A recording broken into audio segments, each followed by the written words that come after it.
క్రీస్తునందు ప్రియ దేవుని బిడ్డలందరికీ యేసుక్రీస్తు జీవం గల నామంలో శుభములు తెలియజేస్తున్నామండి. ఐస్కేలు గ్రంథం 37వ అధ్యాయం 3వ వచనం ప్రకారము, ఆయన నరపుత్రుడా, ఎండిపోయిన ఈ ఎముకలు బ్రతకగలవా అని నన్ను అడగగా, ప్రభువా యెహోవా అది నీకే తెలియనని నేనంటిని. ఎండిపోయిన ఎముకలు, ఎండిపోయిన జీవితాలు, ఎండిపోయినటువంటి దేశం.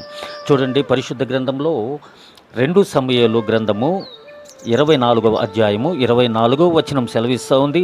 ఆ కళ్ళమును ఎడ్లను 80 తులముల వెండికి కొనెను.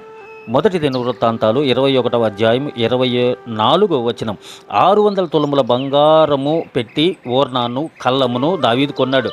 దావీదు ఆ పొలమును కొన్నాడు. దావీదు వెల ఇచ్చి కొన్నాడు. ఆ కొండను వెల ఇచ్చి కొన్నాడు అంటే ఆ కొండ మీద యెరూషలేం గుడి కట్టవలసి ఉంది. ఆ కొండ మీద ఒక బలిపీఠం కట్టవలసి ఉంది.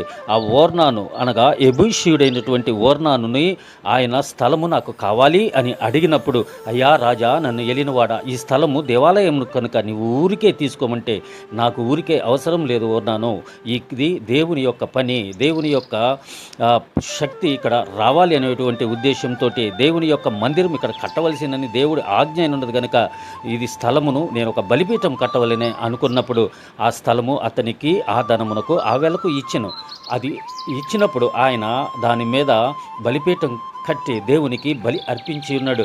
అయితే అక్కడ కొంతకాలము తరువాత యూదులందరూ ఆ ప్రదేశము నుండి ఆ ఏబూసీయుడైనటువంటి ఆ ఏబూస్ అనేటువంటి స్థలం నుంచి యూదులందరూ కూడా చెదరగొట్టబడినప్పుడు మరలా తిరిగి వారు కొన్ని సంవత్సరముల తర్వాత ఆ ప్రాంతానికి వచ్చినప్పుడు అనేక జనములు ఆ స్థలమును ఆక్రమించుకొని ఉన్నారు. ఎవరనగా గాజా వారు, హమాత్ వారు, ఇరాన్, ఇరాక్ అనేటువంటి దేశాలన్నీ కూడా ఆ స్థలము వశము చేసుకుని ఉన్నారు. అయితే ఇది మాది అంటూ వారందరూ తగులాడుకునగా గుద్దులాడుకునగా వారందరూ కూడా ఐక్యరాజ్యసమితి అయినటువంటి ఆ కోర్టు ఉన్నత న్యాయస్థానానికి వెళ్ళినప్పుడు వారు ఎలా ఉంది, మీ సాక్ష్యాలు ఎక్కడున్నాయి, మీకు ఏ ప్రూఫ్స్ ఉన్నాయి అని అడిగినప్పుడు వారి దగ్గర ఎటువంటి ప్రూఫ్స్ లేవు. కానీ ఇదిగో దావీదు కొన్నటువంటి ఈ కళ్ళము, 600 తులముల బంగారము పెట్టి కొన్నటువంటి ఈ స్థలం, 50 తులముల వెండి పెట్టి కొన్నటువంటి ఈ యెబూసీయుడైనటువంటి ఓర్నాను కళ్ళం మా పితరుడైనటువంటి దావీదు కొన్నాడు.